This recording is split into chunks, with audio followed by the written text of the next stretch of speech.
Hello, good afternoon. Welcome to CRS year 2018 past question. Question number 12.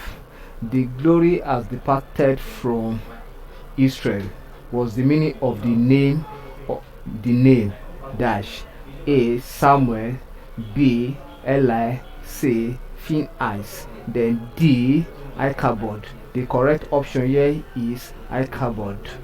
This happened when the news got to the pregnant woman who was pregnant at that time that Eli and his son have met their Waterloo. So and immediately she gave birth. She named the child Ichabod, which simply means that the glory of God has departed from Israel. So we find this in the book of Samuel, First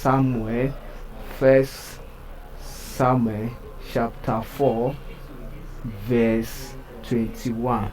Thank you and God bless you. Ensure you subscribe for more of our videos.